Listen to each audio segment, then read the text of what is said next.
Selamat pagi Bapak Ibu Saudara dikasih Tuhan. Shalom. Beberapa warta yang akan kami bacakan Minggu tanggal 30 November 2025. Yang pertama, kebaktian hari ini dalam rangka pertukaran pelayan kebaktian GKI Klasis Magelang. GKI Wonosobo dilayani oleh Pendeta Adon Sukmana, Sekretaris BPMSW GKI Klasis Magelang. Pendeta Ubaja Nathanael Lekatopesi melayani di GKI Pahlawan Magelang. Bakal jemaat Tanjung Anom dan Kesenet dilayani oleh Pendeta Ruth Helen Manurung, Pendeta GKI Salatiga. Sedangkan bakal jemaat Tinongsari dan Gentingsari dilayani oleh Penatua Ari Antonius Nasrani. Persembahan hari ini kantong merah untuk gereja dan kantong biru untuk dana kemandirian klasis.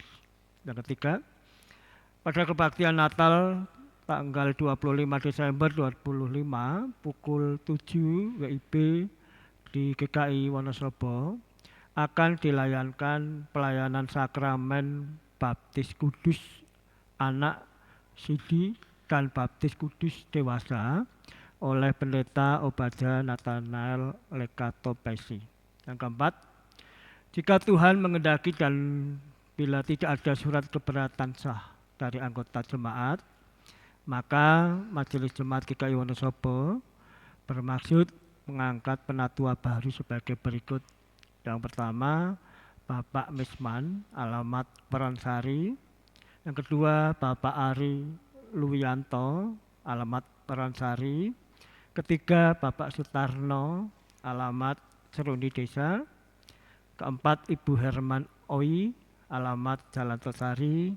Dan yang kelima, Ibu Winarti, Jalan Ayani.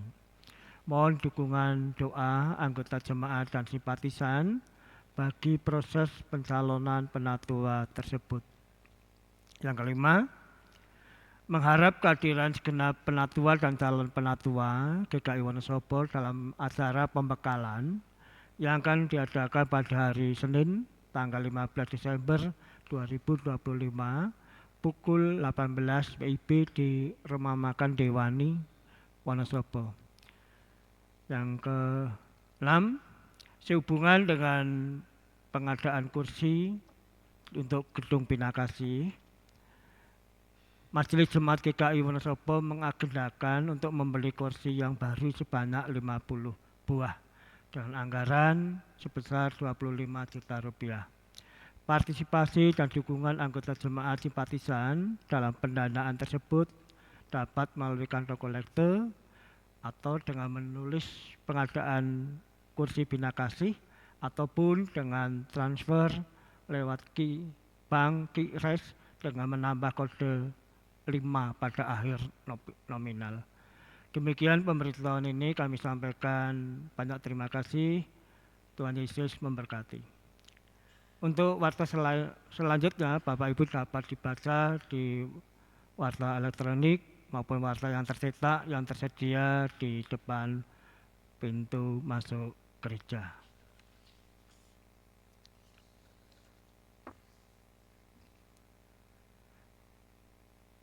Saudara-saudara, mari kita masuki ibadah Advent pertama ini dengan menaikkan pujian secara bersautan berdasarkan Mazmur 85 ayat 9 sampai dengan 14. Perlihatkanlah kepada kami kasih setiamu, ya Tuhan, dan berikanlah kepada kami keselamatan daripadamu.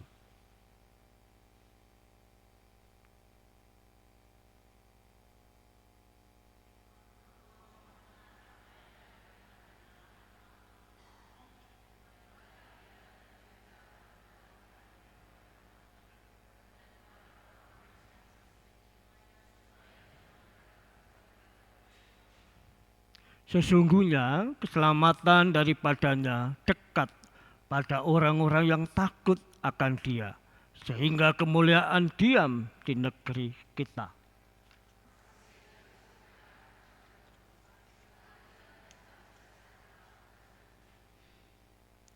Kesetiaan akan tumbuh dari bumi dan keadilan akan menjenguk dari langit.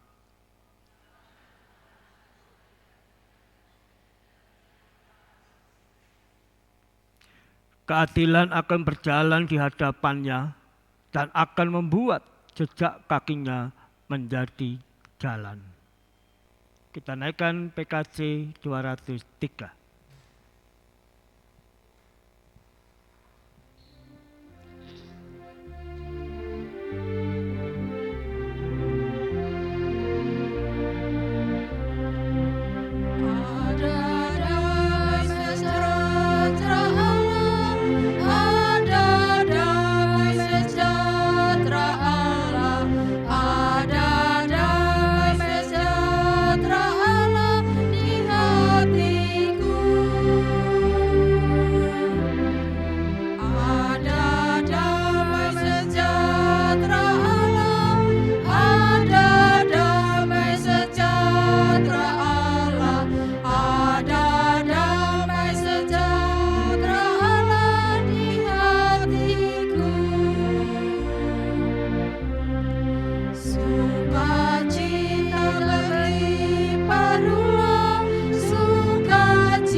Masuki ibadah Minggu Advent pertama dengan pengakuan, penolong kita adalah dari Tuhan yang menciptakan langit, bumi, dan segala isinya, yang setia menepati janji keselamatan yang telah dinyatakannya.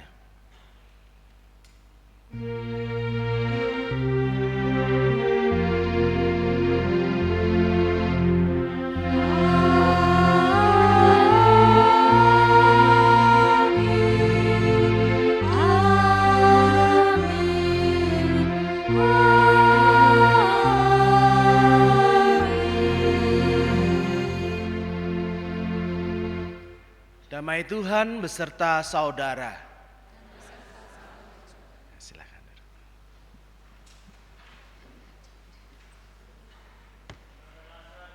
Pertikaian dan ketidakadilan selalu menghadirkan rasa takut dalam diri manusia. Manusia kehilangan pengharapan oleh karena perasaan takut itu. Di tengah situasi hilangnya pengharapan, manusia membutuhkan peran pihak lain yang dapat menolong. Pihak lain itu ada pada diri sesama manusia. Namun yang terbesar dari itu adalah karya Allah yang menolong dan menyelamatkan manusia beserta seluruh semesta ciptaannya. Di dalam diri Kristus, Allah mengerjakan karya keselamatan di tengah dunia. Kristus memberi pengharapan baru bagi tantangan kehidupan dunia yang penuh keadilan, kebenaran, dan kedamaian. Di dalam Kristus, kebencian diubah menjadi cinta kasih. Permusuhan diubah menjadi persahabatan dan pertikaian diubah menjadi perdamaian. Kita naikkan pujian PKJ 263, bait 1, 2, dan 4.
Tuhan adalah kasih.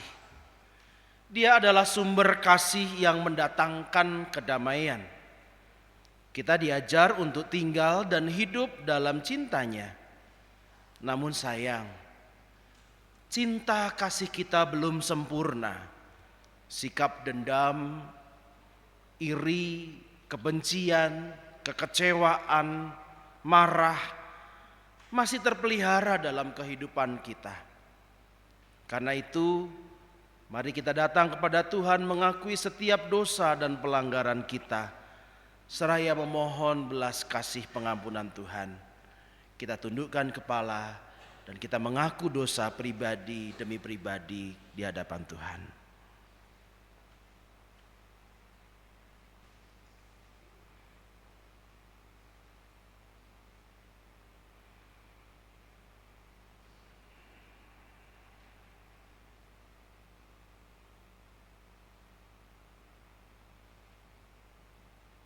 Kami mengaku kemarahan seringkali masih menguasai kami. Kekecewaan, kepahitan hidup membuat kami lebih suka iri ketimbang bersyukur atas keberhasilan dan berkat yang diterima oleh sesama kami. Tuhan, cintamu memeluk kami, cintamu tak bersyarat, Engkau menerima kami apa adanya. Tapi sulit bagi kami menerima orang lain apa adanya. Ampunilah kami, seringkali kami melukai hati saudara-saudara kami. Tuhan, kasihanilah kami, ampunilah kami orang berdosa ini. Amin.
Umat Tuhan, karena belas kasihan Tuhan itu tidak terbatas, maka Ia berkenan menerima ungkapan penyesalan dan pertobatan yang dinyatakan secara tulus oleh setiap anak-anaknya. Maka Yang Maha Kasih mengerjakan pengampunan lewat karyanya. Terimalah sabda pengampunannya. Yesaya 54 ayat 9 sampai 10 tertulis demikian. Keadaan ini bagiku seperti pada zaman Nuh. Seperti aku telah bersumpah kepadanya bahwa air bah tidak akan meliputi bumi lagi. Demikianlah aku telah bersumpah bahwa aku tidak akan murka terhadap engkau dan tidak akan menghardik engkau lagi. Sebab biarpun gunung-gunung beranjak dan bukit-bukit bergoyang, tetapi kasih setiaku tidak akan beranjak daripadamu, dan perjanjian damaiku tidak akan bergoyang. Firman Tuhan yang mengasihani engkau. Demikianlah anugerah pengampunan dari Tuhan. Salam damai.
Tuhan, damai itu adalah sesuatu yang pasti kita harapkan, kita doakan, namun bukan saja kita harapkan tetapi juga kita perjuangkan.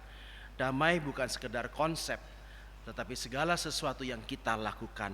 Damai di dunia adalah kita pelakunya, kitalah dutanya.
Umat Tuhan, kita akan mendengar dan merenungkan sabda Tuhan, kita akan mendaraskan sabda Tuhan. Oleh karena itu sebelum kita bersama-sama merenungkannya, kita meminta pertolongan Roh Kudus. Mari berdoa. Ya Tuhan, kiranya damai di dunia ini sungguh terwujud dan kiranya Engkau terus memanggil kami untuk menjadi duta perdamaian, untuk menjadi orang-orang yang menggerakkan terjadinya perdamaian, bukan justru sebaliknya. Kami menjadi orang-orang bermasalah yang menghilangkan perdamaian itu ada Tuhan, tolong kami ketika kami boleh mendengarkan firman Tuhan, menyanyikan sabda Tuhan, dan merenungkan firman-Mu ini, hati kami boleh digerakkan oleh Roh Kudus, sehingga kami mengerti, menikmati setiap kata demi kata yang kami baca, yang kami daraskan. Kami menikmati setiap permenungan yang ada, dan hati kami boleh Engkau sentuh, bukan hanya sekadar menjadi penikmat-penikmat firman, tetapi kami boleh pulang, digerakkan oleh firman Tuhan untuk menjadi pelaku-pelaku firman. Ya Bapa, pada saat ini berkati lektor yang akan membaca, Kantoria yang akan mendaraskan, dan hamba-Mu yang akan menyampaikan firman Tuhan, permenungan atas firman-Mu. Tuhan tolong agar setiap kami yang tidak layak ini, setiap kami yang tidak pantas untuk menyampaikan sabda-Mu, Kau layakkan. Pikiran kami Engkau fokuskan kepada hati-Mu, dan hati kami pun juga menjadi hati-Mu, sehingga bibir lidah kami menyuarakan apa yang Kau inginkan. Terima kasih ya Bapa, maka setiap kami yang ada di tempat ini siap mendengarkan Tuhan bicara. Demi Kristus Tuhan kami berdoa. Amin.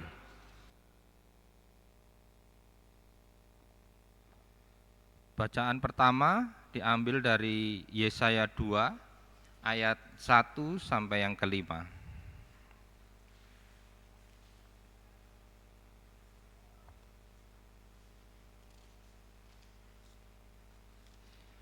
Yesaya pasal yang kedua dimulai dari ayat yang pertama. Demikian sabda Tuhan. Firman yang diterima Yesaya bin Amos dalam penglihatan tentang Yehuda dan Yerusalem. Akan terjadi pada hari-hari terakhir, gunung tempat rumah Tuhan akan tegak melampaui puncak gunung-gunung dan menjulang di atas bukit-bukit. Segala bangsa akan berduyun-duyun ke sana. Dan banyak suku bangsa akan pergi serta berkata, "Mari kita naik ke gunung Tuhan, ke rumah Allah Yakub, supaya Ia mengajarkan jalan-jalannya kepada kita, dan supaya kita berjalan di jalurnya. Sebab dari Sion akan terbit pengajaran dan firman Tuhan dari Yerusalem. Ia akan menghakimi antara bangsa-bangsa dan memutuskan perkara bagi banyak suku bangsa. Mereka akan menempa pedang-pedangnya menjadi mata bajak dan tombak-tombaknya menjadi pisau pemangkas. Bangsa tidak akan lagi mengangkat pedang melawan bangsa lain, dan mereka tidak akan lagi belajar perang. Hai kaum keturunan Yakub, mari kita berjalan dalam terang Tuhan." Demikianlah sabda Tuhan.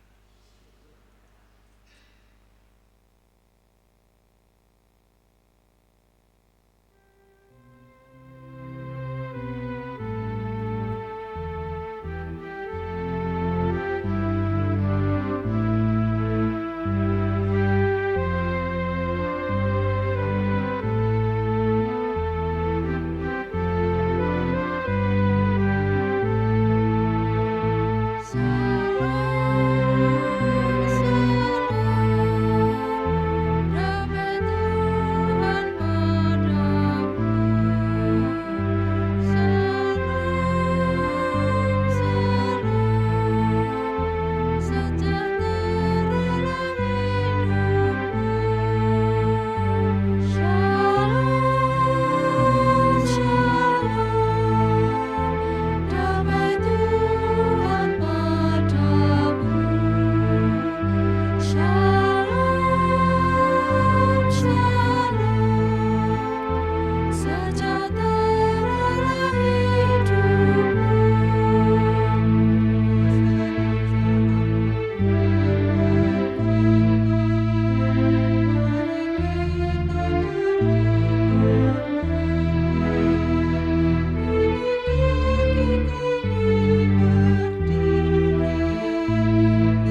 Untuk bacaan kedua diambil dari Roma 13 ayat 11 sampai yang ke-14.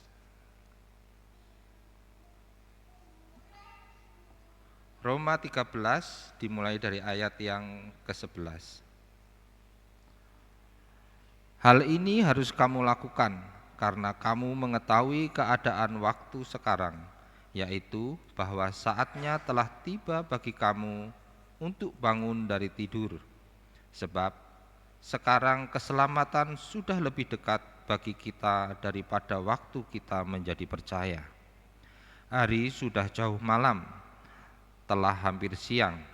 Sebab itu, marilah kita menanggalkan perbuatan-perbuatan kegelapan dan mengenakan perlengkapan senjata terang.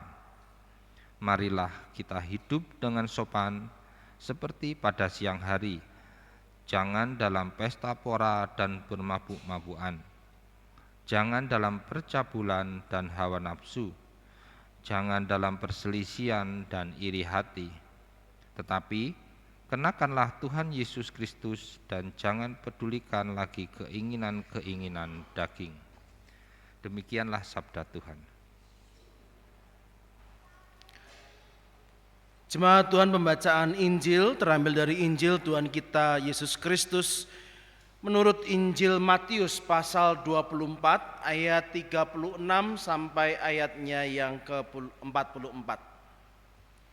Bagian yang akan kita baca adalah sebuah nasihat dari Tuhan Yesus agar kita berjaga-jaga. Demikian sabda Tuhan. Tentang hari dan saat itu, tidak seorang pun yang tahu. Malaikat-malaikat di sorga tidak, dan anak pun tidak. Hanya Bapa sendiri. Sebab sebagaimana halnya pada zaman Nuh, demikian pula halnya kelak pada kedatangan Anak Manusia. Sebagaimana pada zaman sebelum air bah itu mereka makan dan minum, kawin dan mengkawinkan, sampai pada hari Nuh masuk ke dalam bahtera, dan mereka tidak tahu apa-apa sebelum air bah itu datang dan melenyapkan mereka semua. Demikian pula lah halnya kelak pada kedatangan Anak Manusia. Pada waktu itu, kalau ada dua orang di ladang, yang seorang akan dibawa dan yang lain akan ditinggalkan. Kalau ada dua orang perempuan sedang memutar batu giling, yang seorang akan dibawa dan yang lain akan ditinggalkan. Karena itu berjaga-jagalah supaya kamu tidak tahu kapan harinya Tuhanmu datang. Namun ketahuilah, jika tuan rumah tahu jam berapa pada malam hari pencuri akan datang, sudah pasti ia berjaga-jaga dan tidak akan membiarkan rumahnya dibongkar. Sebab itu, hendaklah kamu juga siap sedia, karena Anak Manusia datang pada saat yang tidak kamu duga. Jemaat Tuhan, demikianlah pembacaan dan pendarasan firman Tuhan. Kita yang disebut sebagai orang yang berbahagia adalah kita yang mendengarkan firman Tuhan, menyimpannya di dalam hatinya, namun jauh lebih bahagia apabila kita melakukannya dalam kehidupan hari lepas hari. Maranatha.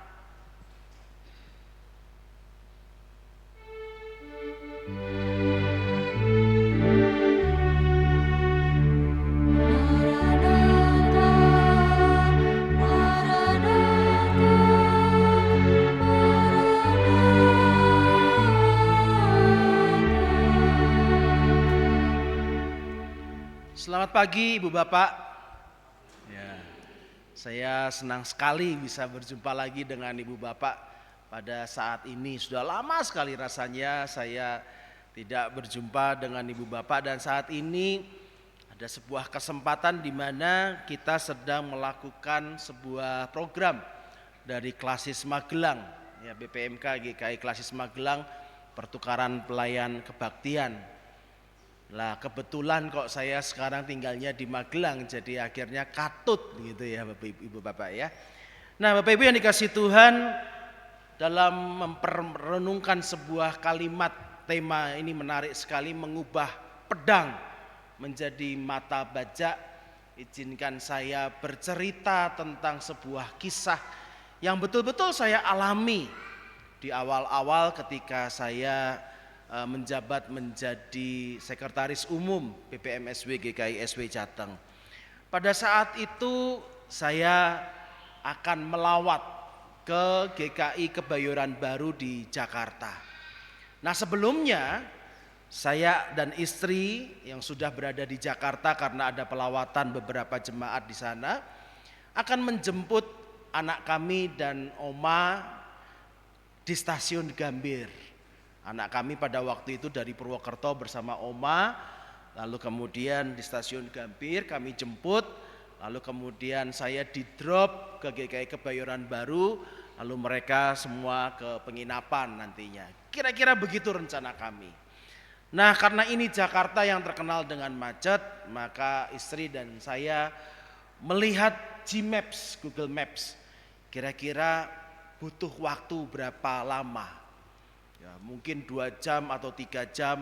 Lalu kami melihat, oh sekian jam. Kalau begitu kita berangkatnya 1,5 jam sebelumnya, biar nggak terlambat. Nah, kami sudah pede nih. Oke, 1,5 jam sebelum waktu yang ditentukan oleh Gmaps itu kami sudah berangkat. Jadi kami punya semacam cadangan waktu kalau saja ada sesuatu yang terjadi di jalan. Kami sampai di stasiun Gambir, kami berjumpa dengan anak kami, dengan Oma, lalu kemudian kami sudah bersiap-siap mengantarkan saya ke GKI Kebayoran Baru. Lalu di Gmaps kami pencet GKI Kebayoran Baru, mulai. Betapa terkejutnya kami ketika di Gmaps itu diberitahu bahwa saya akan sampai jam 9 malam. Wah padahal acaranya jam 7 malam. Bayangkan Bapak Ibu kalau itu kami jalani, maka sampai di GKI Kebayoran Baru saya akan disambut sama satpam, ngapain Pak? Pelawatan, sudah bubar. Paniklah saya, loh kok jam 9 malam? Kenapa? Apa yang terjadi? Rupanya kami baru tahu bahwa pada saat itu, bukan pada saat itu saja, kami baru tahu kalau di Jakarta itu ada peraturan ganjil genap. Nah mobil kami tidak pas pada tanggal itu, sehingga harus putar sampai nanti jam 9 malam baru nyampe. Wah saya panik luar biasa. Gimana ini? Menjabat Sekum belum ada sebulan, udah terlambat, dimarahin orang. Wah, pikirannya kalut nggak, kacau balau nggak karu-karuan. Akhirnya saya telepon pendeta GKI Kebayoran Baru, pendeta Woro. Kak, tolong, aku nggak ngerti kalau ada ganjil genap. Ini gimana? Aku ngeliat di Maps, ini jam 9 aku baru nyampe. Terus gimana ini? Terus dia bilang, Don, kalau kami jemput dari sini juga nggak mungkin karena pasti terlambat. Terus solusinya apa? Ya sudah kalau gitu kamu naik ojek motor saja. Waduh, naik ojek motor. Saya mulai mikir, Bapak Ibu, saya belum pernah naik ojek motor terus terang. Bukan karena saya kepengen naik mobil, tapi saya kasihan sama ojeknya. Kalau saya naik, nggak usah dijelaskan lah ya, tahu gitu ya, ngertilah maksudnya begitu ya. Saya mikir, waduh gimana ini, tapi nggak ada pilihan lain. Terus gimana ya, sudah mau nggak mau saya pilih. By the way pada saat itu karena saya belum pernah mesen ojek, ternyata tuh kan ojek motor ada yang XL ya, yang buat ukuran XL juga begitu ya. Nah saya nggak tahu ada itu. Saya pesan yang biasa saja. Wah sudah. Lalu ketemu sama tukang ojeknya, janjian di mana? Di sini, di depan gedung ini. Bapak motornya apa? Saya pakai warna motor merah Pak. Oh ya, saya pakai tas ransel ya, sama bajunya pakai batik gini. Oh iya Pak gitu. Sudah ketemu Bapak Ibu, amprokan sama ojek motor itu. Pak Don ya? Ya Pak, saya mau naik, dia melayu. Lari, gitu aja. Sambil ngeliatin saya, ketakutan. Bayangkan itu. Ya, saya ditinggal begitu saja. Loh saya kan kalang kabut, gak karu-karuan toh. Saya teriak, wah, saya marah sekali. Sini gitu. Semua orang pada ngeliatin, sangkanya saya dirampok atau apa gitu. Gua bayar dua kali. Ya tetap aja dia ketakutan melihat saya. Pikir-pikir ini racucuk kalau bengkeli motorku ini nanti kalau naik gini. Nah di tengah-tengah kepanikan itu, di tengah-tengah frustrasi, di tengah-tengah kemarahan itu, saya tidak sadar di depan saya persis ada seorang orang tua naik sepeda motor tua dan pakai jaket ojek online juga. Lalu dia ngomong, "Bapak buru-buru ya?" Saya baru kaget, "Oh iya Pak, ayo Pak naik saja tempat saya anterin." Tinggal saya yang mikir, wah ini cobaan macam apa ini gitu ya. Nah kalau saya naik, ya kalau pas di Kebayoran tinggal roda netok piye. Saya khawatir betul itu Bapak Ibu. Tapi tidak ada pilihan. Nah Bapak Ibu bisa lihat saya udah kayak karung beras gitu ya. Ditambah karung beras lagi di belakang saya duduk di motor yang udah tua. Bapaknya pun tua.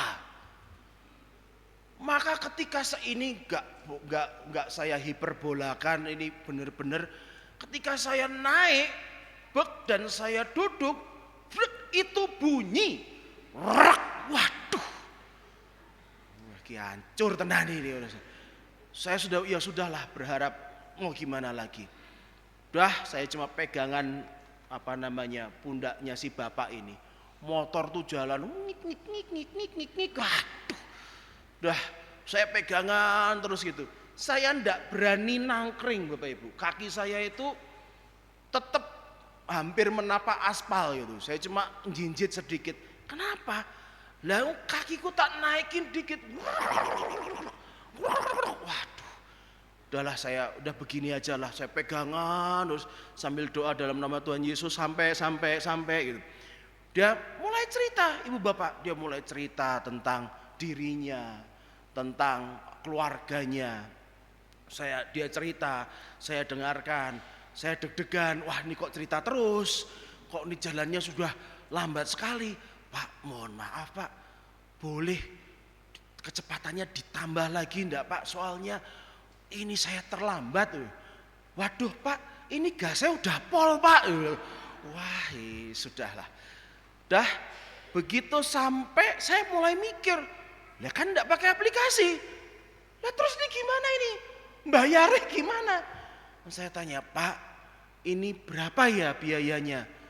Sudah seikhlasnya Bapak aja. Wih Pak serius loh Pak, sudah saya bisa nolong Bapak udah syukur kok.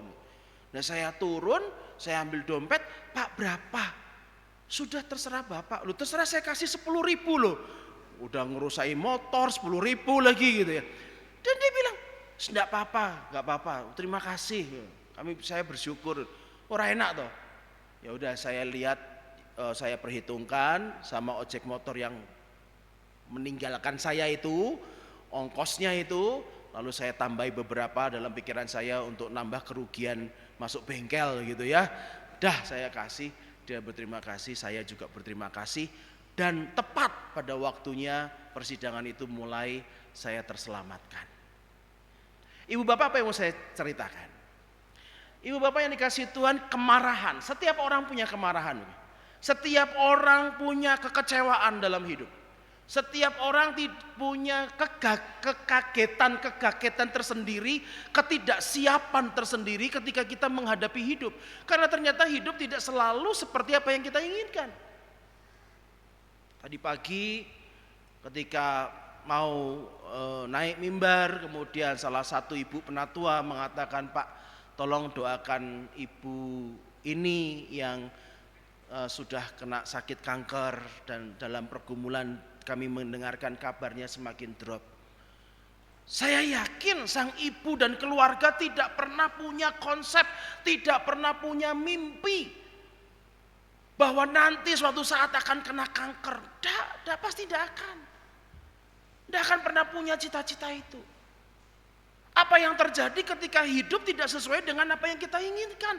Kita marah, bukan? Kita marah. Kita kecewa.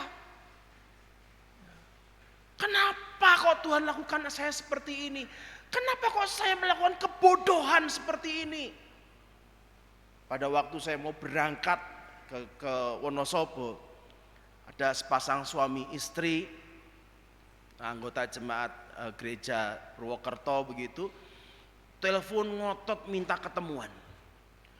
Akhirnya kami bertemu pagi itu, lalu kemudian istrinya cerita, ibu bapak mereka baru saja menikah belum ada 1 tahun.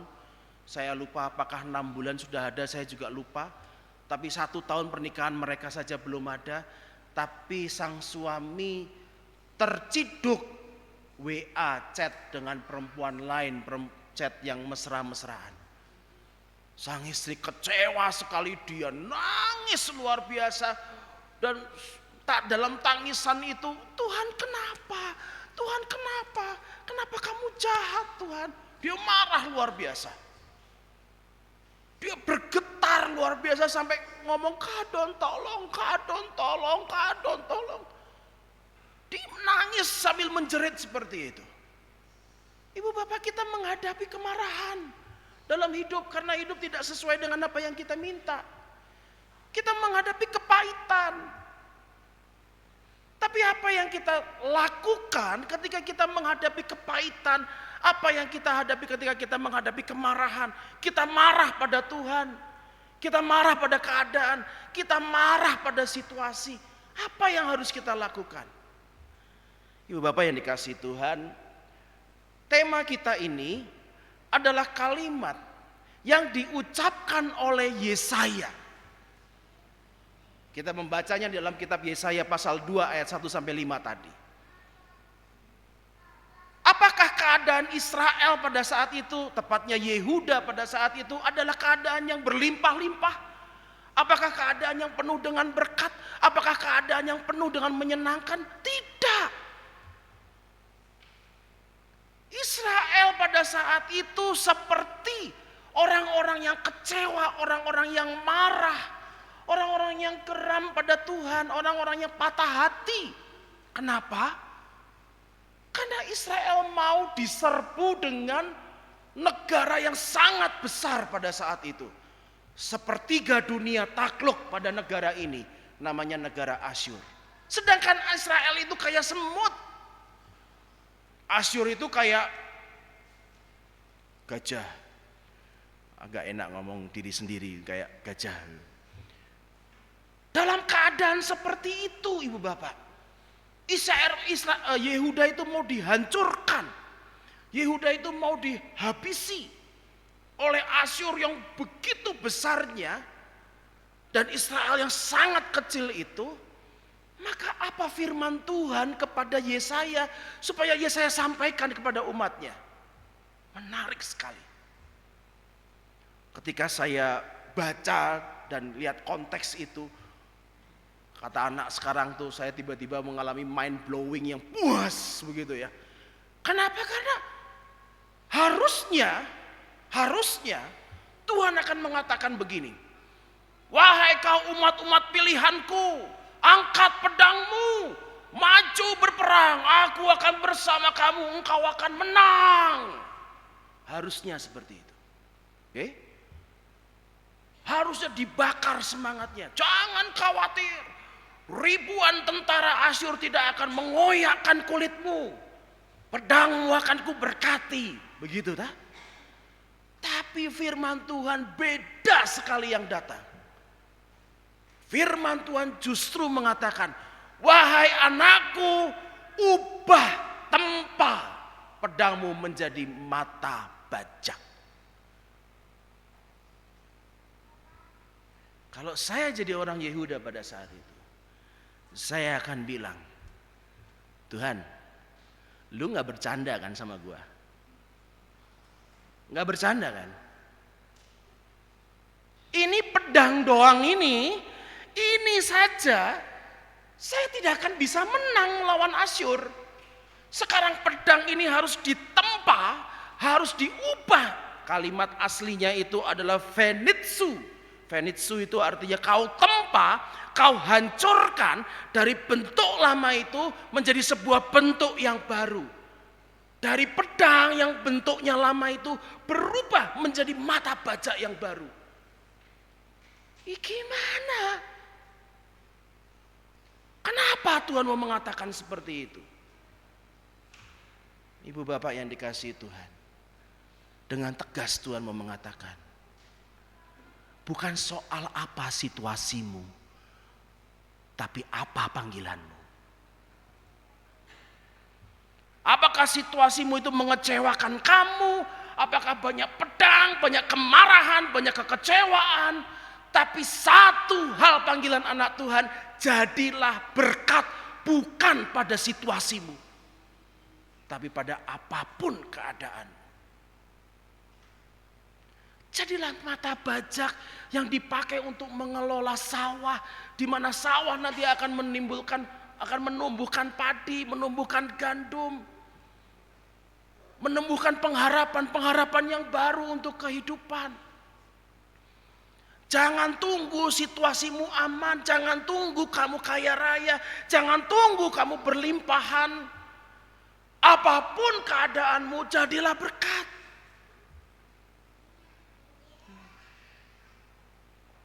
Jangan tunggu bulan Desember lalu orang Kristen rame-rame jadi sinterklas. Tapi sinterklas itu harus datang pada setiap musim. Bahkan apapun yang terjadi dalam musim hidup kita.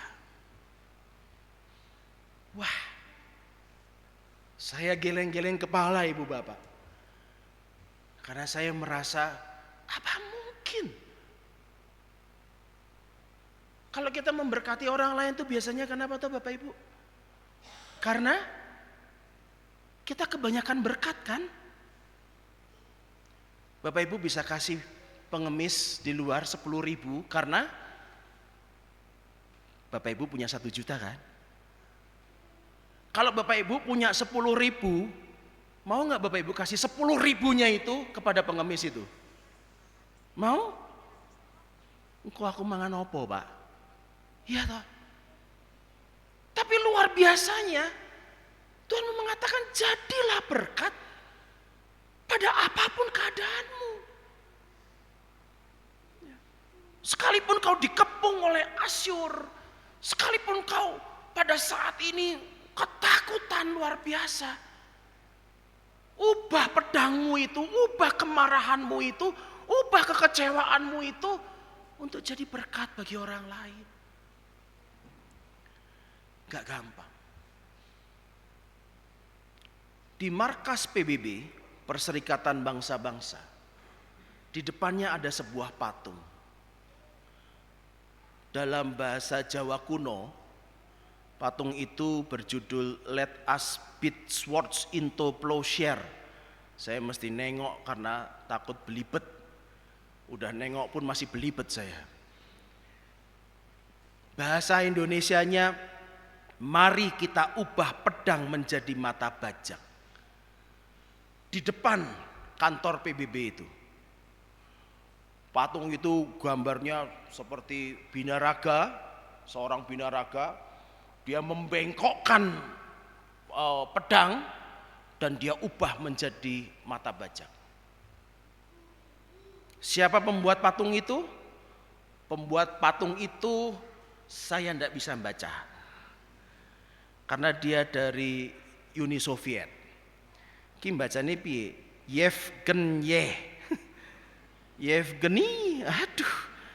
Yevgeny Vuchetik. Nah, itu tahun 59 dia membuatnya. Dan itu diberikan ke negara pada saat itu Uni Soviet. Dan Uni Soviet mempersembahkan itu untuk PBB. Menariknya Uni Soviet pecah toh. Salah satunya sekarang menjadi negara yang paling besar adalah Rusia. Yang sampai sekarang masih perang sama Ukraina. Kok saya ingatnya Kroasia, salah ya. Ukraina. Itu negara yang memberikan patung, mari kita ubah pedang menjadi mata bajak. Artinya gak gampang. Tapi itulah panggilan kita. Itu bukan cuma sekedar slogan kita. Itu bukan cuma sekedar didengang-dengungkan di dalam kebaktian, dalam ibadah. Tidak. Itu harus kita lakukan. Itu adalah ciri khas kita sebagai anak Allah. Ibu bapak yang dikasihi Tuhan. Tadi ibu bapak menyanyikan Mazmur 122. Ya. Nyanyiannya gimana tadi? PNJ? Shalom, shalom. Gimana Bu?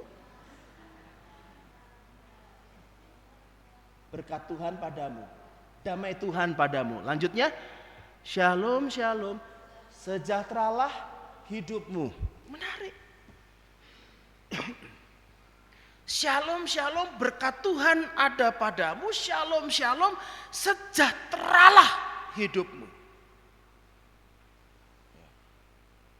Ibu bapak yang dikasihi Tuhan, ini tuh sebetulnya nyanyian yang dinyanyikan oleh orang-orang Israel ketika dia naik ke bait Allah. Ketika dia mau masuk ke bait Allah. Jadi kalau ini kita nyanyikan sekarang ini, jadi nanti kalau Bapak Ibu pulang atau besok minggu Bapak Ibu mau datang ke gereja lagi, Bapak Ibu jalan ke GKI Wonosobo ini toh. Nah di jalan itu Bapak Ibu teriak shalom, shalom. Damai Tuhan sertamu, ya gitu ya. Shalom, shalom. Nyanyi seperti itu. Ya. Pastilah Anda dikatakan kurang seon gitu ya. Ini menarik. Kenapa menarik? Bapak Ibu kalau perhatikan, saya tuh agak sedikit menghindari latah menggunakan kata shalom. Nah, tadi saya menyapu Bapak Ibu, selamat pagi Ibu Bapak. Ya. Karena orang-orang Kristen sekarang berpikir shalom itu adalah apa namanya, sapaan khasnya orang Kristen. No, bukan. Ya. Kalau tetangga sebelah punya assalamualaikum warahmatullahi wabarakatuh. Waduh, saya ki ono neng pesantren di saya ki. Ya. Maka orang Kristen juga harus punya dong salam seperti itu. Shalom. Waalaikumsalam. Ora. Ya. Enggak, itu bukan cuma sekedar sapaan. Tapi tapi juga adalah upaya. Adalah sebuah upaya. Ibu bapak saya baca di Mazmur 122 ayat 1 ya. Mazmur 122, aku bersuka cita ketika dikatakan orang kepadaku, mari datang ke rumah Tuhan. Tetapi ayat 6, berdoalah untuk kesejahteraan Yerusalem. Upayakanlah orang-orang mencintaimu mendapatkan sentosa. Maka kalimat yang tadi referen kita nyanyikan adalah shalom shalom, kalimat terakhirnya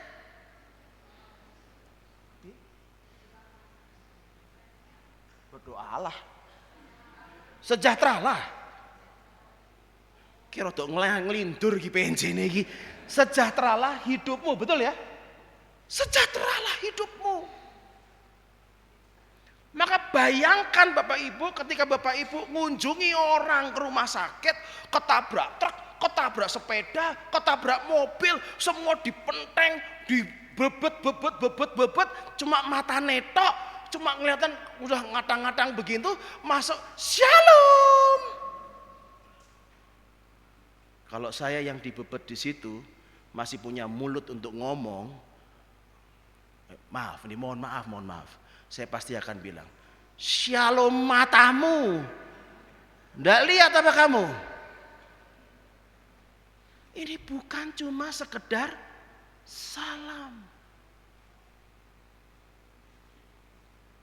Maka sejak zaman ketika bangsa Israel beribadah di bait Allah, mereka sudah ditekankan ketika kamu berada di bait Allah, kamu ibadah, kamu abodah, kamu kerja, maka kerjakan shalom itu.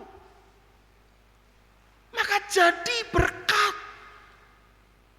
Apapun keadaanmu, upayakan bahwa kerajaan Allah, upayakan bahwa sorga itu terjadi pada rumahmu, terjadi di gerejamu, terjadi di masyarakatmu.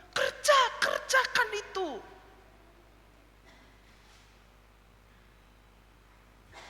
Jadi ibadah kita itu bukan cuma sekedar biar badai menerjang dan ombak menerpa, ku kan terbang tinggi bersama dia. Enggak itu. Saya bukan berarti mau menyindir atau tidak suka lagu-lagu pop rohani, saya suka. Tapi lagu-lagu pop rohani kadang mengajarkan teologi dan iman yang eskapis, keluar. Mau bumi bergoncang, mau Sumatera Utara kebanjiran, mau Jawa Timur Gunung Semeru meleduk, yang penting kamu bersama dengan Tuhan. No, bukan itu. Tapi kita kembali masuk, lihat tetanggamu, lihat keluargamu, lihat dirimu. Lihat rasa kecewamu, lihat kemarahanmu, lihat kepahitanmu, apapun keadaanmu, kau dipanggil jadi berkat. Itu ibadah. Itu abodah. Itu yang seharusnya kita nantikan.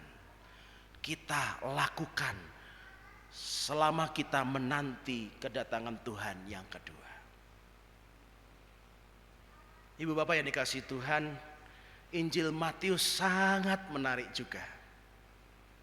Injil Matius itu seringkali dipakai di kalangan kekristenan tertentu untuk menggambarkan bahwa inilah yang akan terjadi ketika Tuhan Yesus datang dari sorga ke dunia.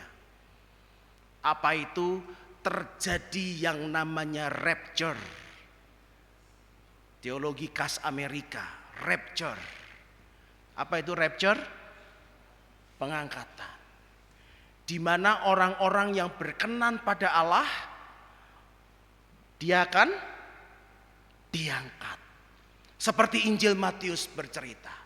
Kalau ada dua orang di ladang, yang satu akan diangkat, yang satu akan ditinggalkan. Kalau ada dua perempuan yang lagi menggiling, yang satu akan diangkat, yang satu akan ditinggalkan. Saya pernah nonton filmnya. Ya, film teologi khas Amerika ini. Tiba-tiba orangnya hilang, bus, tinggal pakaiannya doang. Mohon maaf, sak pakaian dalam-dalamnya juga. Lah aku nek ngono isin ini mesti diangkat sama Tuhan kayak gitu, garek pakaianku ngono. Oh ternyata Pak Pendeta Adon ukurannya segini, isin tuh aku. Tapi apakah itu yang terjadi? Bayangkan Tuhan datang ke dunia dan orang-orang yang berkenan pada Tuhan diangkat ke sorga. Berarti dengan kata lain, telisipan. Tuhan turun, yang ini terangkat. Di jalan ketemu. Loh? Apa begitu? No. Injil Matius mau mengajarkan, ingat zaman Nuh. Apa yang terjadi pada zaman Nuh? Orang yang dipilih oleh Tuhan, yaitu Nuh dan keluarganya, justru tidak diangkat dari dunia, tapi ditinggalkan di dunia ini. Untuk apa? Untuk melanjutkan kebaikan, untuk melanjutkan kehidupan di dunia ini. Untuk menjadi berkat di dunia ini. Pada zaman kedatangan Tuhan nanti, Tuhan mengatakan zaman aku nanti akan datang. Bukan berarti zamannya semakin lama semakin tambah enak. Enggak. Dalam kitab Injil yang lain dikatakan ketika Tuhan akan datang, apa yang terjadi? Ada perang, ada penyakit sampar, ada kelaparan, ada bencana bumi. Tapi sekalipun itu terjadi, panggilan orang Kristen bukan selamatkan diri masing-masing. Panggilan orang Kristen bukan kemudian yang penting aku bersama dia. Panggilan orang Kristen menjadi berkat. Bukan justru malah menjadi sumber bencana. Tadi kira-kira jam 8:30 kah? Atau jam 9 kurang, ketika mau berangkat ke sini, ke Wonosobo, GKI Wonosobo untuk pelayanan kebaktian kedua, saya mendapat laporan dari tim kita yang ada di Sumatera Utara. Mereka ketakutan dan mereka membutuhkan instruksi apa yang harus mereka lakukan, karena sekarang kota di Sumatera Utara itu sudah mulai ada penjarahan-penjarahan. Dan tim yang saat ini bikin dapur umum, mengumpulkan bantuan, punya kekhawatiran juga untuk dijarah. Nah, saya katakan, kalau sampai ada penjarahan dan kamu dijarah, berikan, kasih.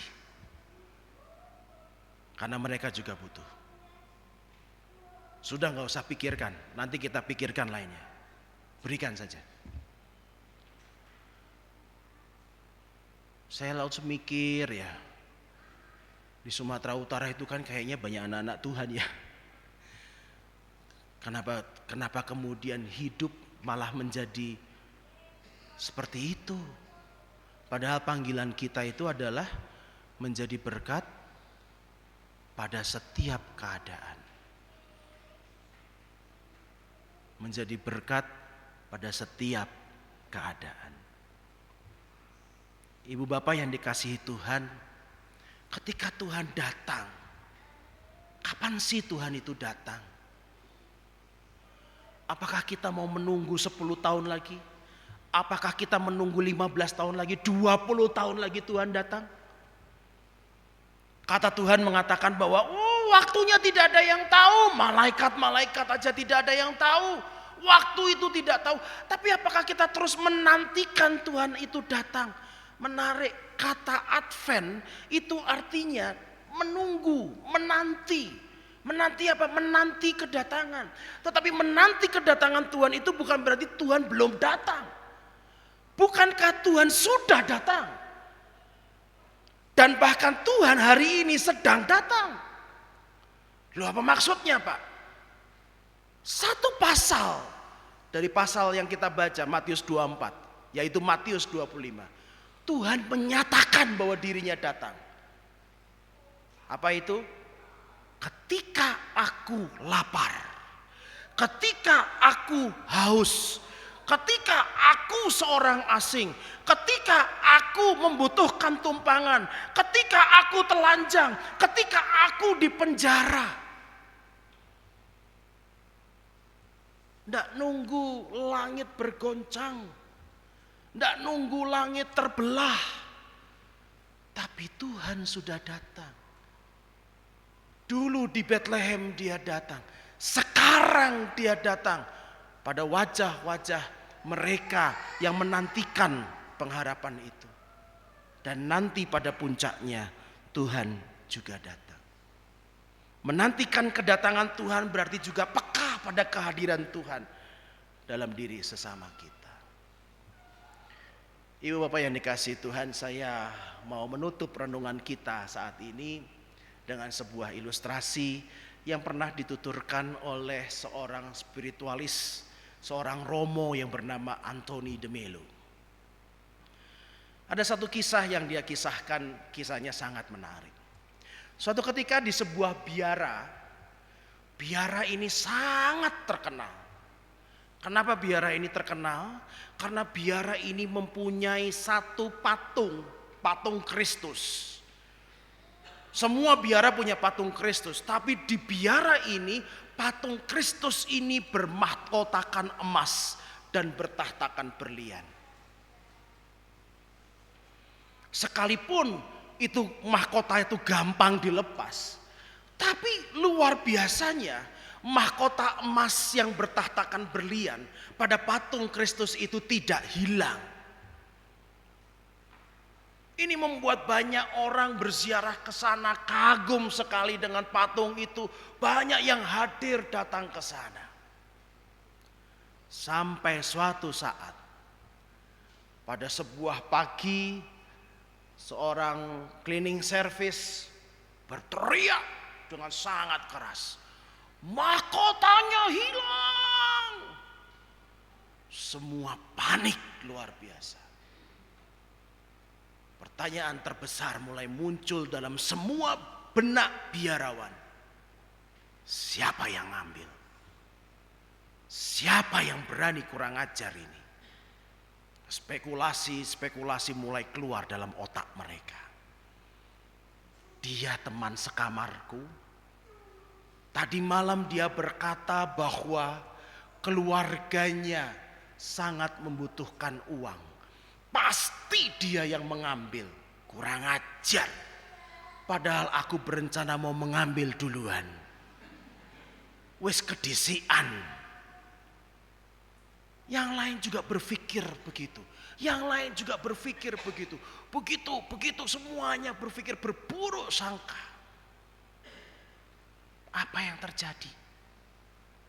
Sebuah biara yang tadinya terkenal sebagai surga kecil di bumi, di mana banyak orang di sana mencari inspirasi. Sekarang surga kecil ini lambat mau tapi sangat pasti berubah menjadi neraka. Orang berbuluk sangka. Orang menuduh satu dengan yang lain. Kebencian, kemarahan, kekecewaan, tega ya dia melakukan itu. Tega dia melakukan seperti itu. Mulai muncul. Dan suasana biara itu tidak enak sekali. Para pengunjung mulai berhenti berkunjung. Sampai biara itu sepi tanpa pengunjung satupun. Suatu malam, di dalam mimpi kepala biara berjumpa dengan Tuhan Yesus.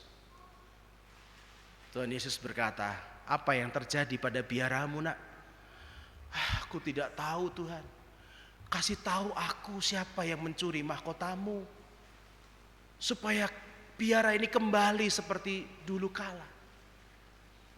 Lalu Tuhan bilang gini, nak, katakan kepada semua orang. Besok aku datang. Aku datang menjelma menjadi salah satu dari antara kamu. Aku akan datang. Wah, kepala biara itu terbangun. Lalu kemudian pagi-pagi sebelum makan pagi, sebelum doa pagi dimulai, dia mengumumkan, saya mendapatkan pesan penting dari Tuhan. Apa itu Pak Kepala? Salah satu dari kalian adalah Kristus.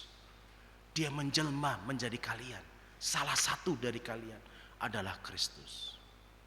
Wah, mulai kasak kusuk. Siapa dia ini? Siapa yang Kristus yang ada di tengah kita ini? Doa pagi berjalan dengan penuh misteri. Siapa yang menjadi penjelmaan Kristus? Makan pagi bersama, terjadi sebuah keanehan Ibu Bapak.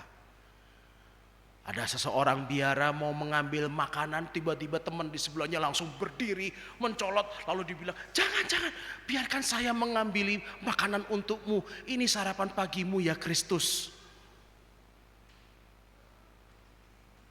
Tukang kebun gak kalah bingung. Dia lagi memotong rumput, tiba-tiba ada biarawan datang. Sudah, biar saja saya yang memotong rumput ya Kristus. Kamu istirahat saja ya Kristus. Cleaning service lagi bersihin, nyapu. Tiba-tiba ada orang datang. Udah, enggak usah. Biar saya yang menggantikan tuh. Saya akan menyapu untuk kamu ya Kristus.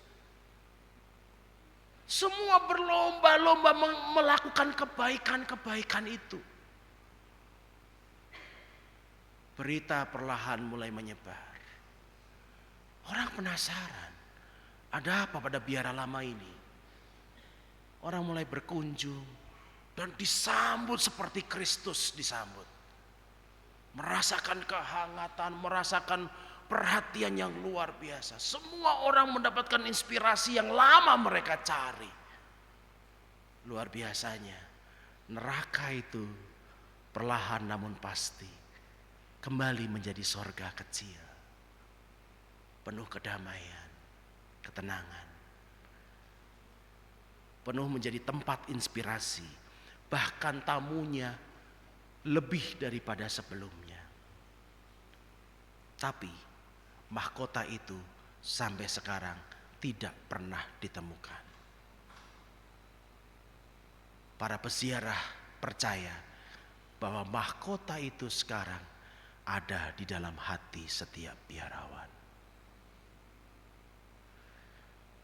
Ibu bapak, apa pedangmu? Apa kemarahanmu? Apa kekecewaanmu? Apa kepahitanmu? Apapun itu, ubahlah pedangmu menjadi mata bajak. Jadilah berkat, bukan karena keadaanmu jauh lebih baik, tapi karena Tuhan memanggilmu untuk menjadi berkat apapun keadaanmu. Amin.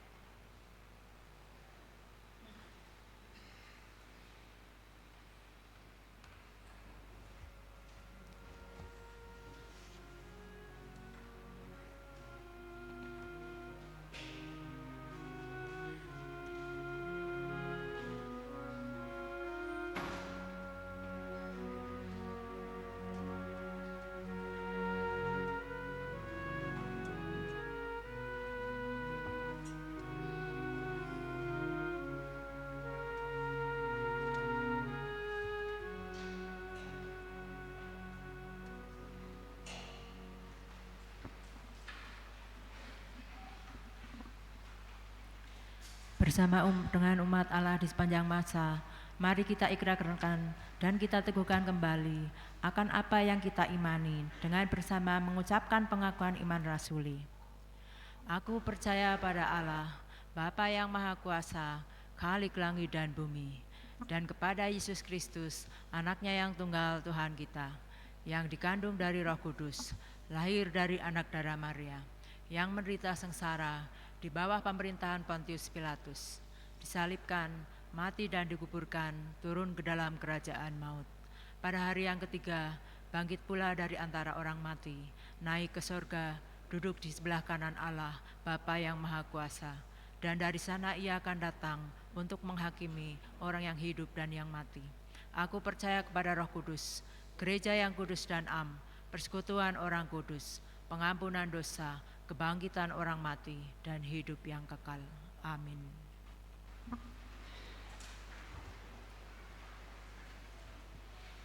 Mari kita bersama naikkan syafaat kita berdoa.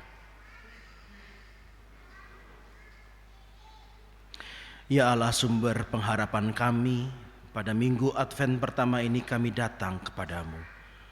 Hati kami menanti dan jiwa kami berharap Engkaulah Allah yang mengetahui setiap pedang-pedang yang kami bawa, setiap kemarahan yang kami pendam, setiap kekecewaan yang kami kumpulkan, dan setiap luka-luka yang belum tersembuhkan. Tuhan, Maka dalam pengharapan-Mu ubahlah kami. Ubahlah pedang kemarahan menjadi mata bajak yang menumbuhkan kehidupan. Ubahlah energi yang merusak, yang menghancurkan, menjadi energi keberanian untuk membangun sebuah hubungan, mengampuni, menerima. Ubahlah hati yang keras menjadi tanah yang gembur, menjadi benih yang siap menerima benih damai-Mu ya Allah. Maka dalam syafaat kami ini kami mau berdoa untuk gereja-Mu dimanapun mereka berada. Jadikan kami umat Tuhan yang selalu berjaga, peka terhadap kehadiran-Mu di dalam sesama, mau menjadi berkat di dalam segala musim hidup kami. Tuhan, mampukan kami bukan hanya untuk menantikan sorga itu hadir, tetapi juga menghadirkan sorga itu di dalam kehidupan kami. Mampukan kami ucapan doa Bapa kami itu sungguh dapat kami wujudkan. Kerajaan Allah itu sungguh hadir dan terjadi di sorga seperti di bumi seperti di sorga. Tuhan, kami juga mau berdoa supaya gereja Tuhan ini menjadi alat bajak yang bisa mengolah tanah keras yang ada di dunia ini menjadi tanah yang subur, tanah yang dapat menumbuhkan pengharapan. Kami berdoa untuk bangsa dan negara kami Indonesia. Tuhan, pulihkan bangsa kami, lembutkan hati para pemimpin agar kuasa tidak lagi menjadi pedang yang melukai, tetapi justru menjadi alat bajak yang membangun kesejahteraan bersama. Biarlah damai Tuhan mulai ada dari desa-desa ke kota-kota, dari rumah-rumah, di dalam setiap jiwa bangsa kami ya Tuhan. Kami juga berdoa bagi saudara-saudara kami yang mengalami bencana alam di berbagai daerah.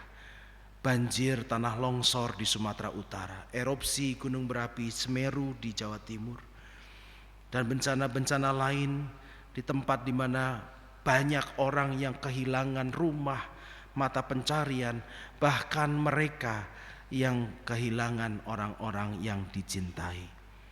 Tuhan, kuatkanlah mereka dalam penderitaan. Lindungilah para pengungsi. Berikanlah keselamatan untuk para relawan. Berikan hikmat pada pemerintah agar mereka bekerja menolong yang di lapangan dengan sangat baik. Tuhan, jadikan gereja-gereja Tuhan di sana untuk hadir sebagai penghibur, penolong, menguatkan, membawa harapan bagi mereka yang tertimpa kemalangan. Kiranya di tengah kerentetan duka dan bencana ini ya Tuhan, kami belajar untuk saling menopang, mengubah kepedihan menjadi solidaritas, percaya bahwa Engkau adalah Allah yang selalu menemani umat-Mu di tengah-tengah bencana. Kami berdoa untuk GKI Wonosobo. Kami berdoa membawa doa untuk bakal jemaat Kesenet, Genting Sari, Tanjung Anom, dan Winong Sari. Engkau hadir di tengah-tengah mereka, kuatkan, tumbuhkan persekutuan mereka. Kami berdoa juga bagi pergumulan di GKI Wonosobo. Kami berdoa untuk Pendeta Obaja Nathanael. Kami berdoa untuk Pendeta Emeritus Daniel Haryono, Penatua Medarman Sebua, Bapak A.R. Dompas. Kami berdoa untuk semua penatua, semua pimpinan badan pelayanan yang melayani dengan setia, untuk para pemusik, operator LCD, sound system, PNJ, Asher, semua karyawan gereja, bahkan yang tidak kami sebutkan. Kami berdoa ya Tuhan, kiranya Engkau memberikan sukacita, hikmat dan kekuatan bagi mereka semua, agar setiap tugas karya layanan yang mereka lakukan menjadi sebuah wujud kasih dan ibadah mereka kepada Allah. Kami berdoa juga untuk pergumulan GKI Wonosobo di dalam pendidikan. Kami berdoa untuk YBKW, YPW, Sekolah Kristen Wonosobo. Tuhan berkati pengurus yayasan, guru, staf, seluruh siswa. Biarlah sekolah-sekolah ini menjadi tempat di mana generasi muda dibentuk dengan bijaksana, dengan karakter dan kasih Kristus itu ya Tuhan.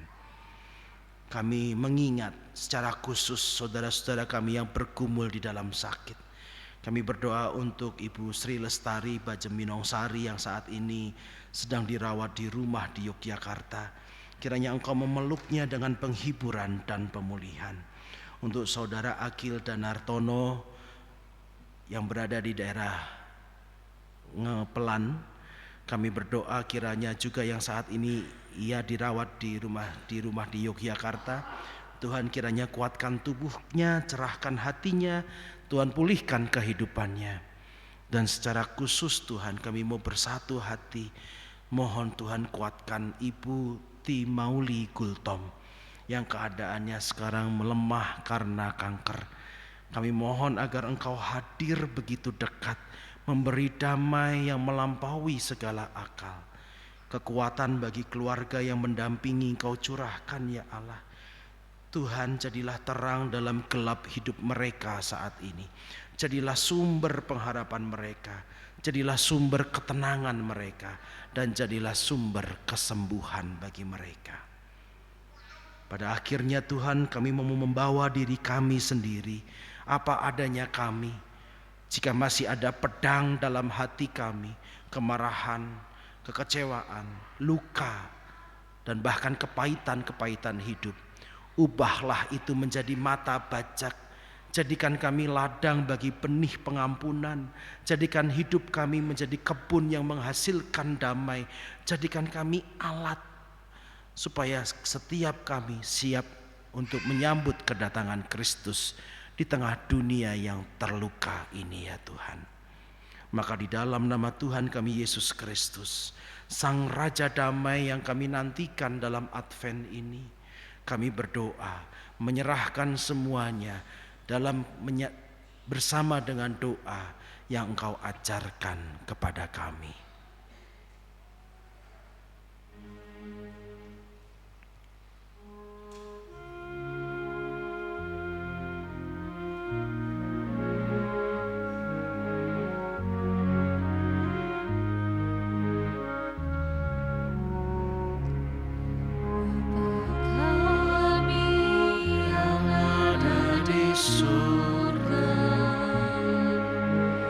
Dikuduskanlah namamu, datanglah kerajaanmu, jadilah kehendakmu di bumi seperti di surga. Beri kami hari yang secukupnya, ampuni salah kami seperti kami ampuni yang bersalah pada kami. Jangan bawa kami dalam pencobaan, namun lepaskan kami dari yang jahat.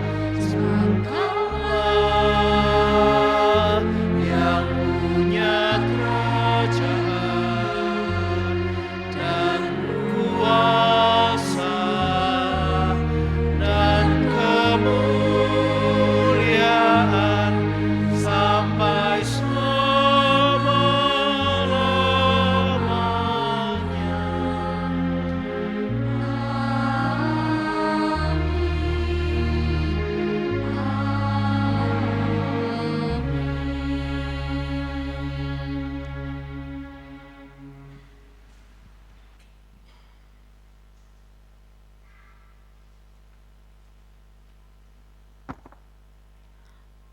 Ungkapan syukur yang kita nyatakan dalam ibadah dengan mempersembahkan saat ini kita landasi firman Tuhan sebagai yang tertulis dalam Matius 5 ayat 23 sampai 24. Sebab itu jika engkau mempersembahkan persembahanmu di atas mezbah dan engkau teringat akan sesuatu yang ada dalam hati saudaramu terhadap engkau, tinggalkanlah persembahanmu di depan mezbah itu, dan pergilah berdamai dahulu dengan saudaramu, lalu kembali untuk mempersembahkan persembahanmu itu. Sebelum kantong kolekte diedarkan, mari kita menyanyikan PKJ 146 bait pertama sampai ketiga.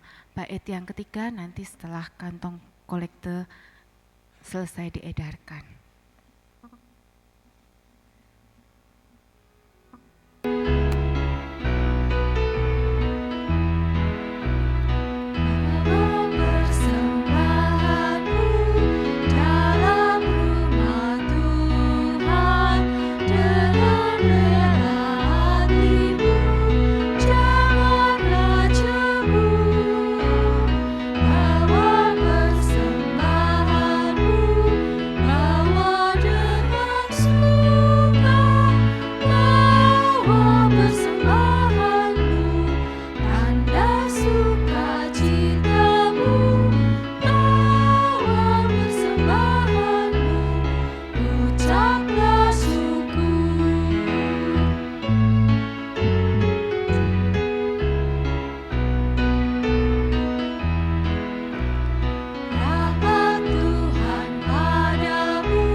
berdoa. Tuhan, terima kasih Tuhan sudah menyertai kami sepanjang minggu ini. Saat ini kami membawa persembahan kami sebagai wujud syukur kami.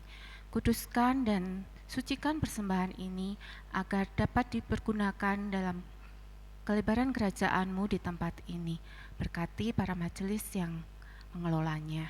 Dalam nama Tuhan Yesus kami mengucap syukur. Amin.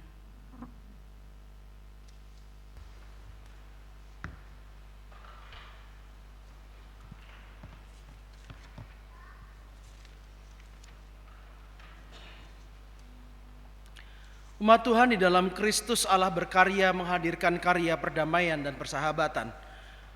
Maka melalui masa Advent ini kita diajak untuk menyongsong kedatangan Kristus. Ubahlah setiap pedang hidupmu menjadi mata bajak. Berpihaklah pada kehidupan, bukan kehancuran.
Pulanglah dalam sukacita karena sabda Tuhan mengingatkan untuk kita terus berkarya dalam hidup kita.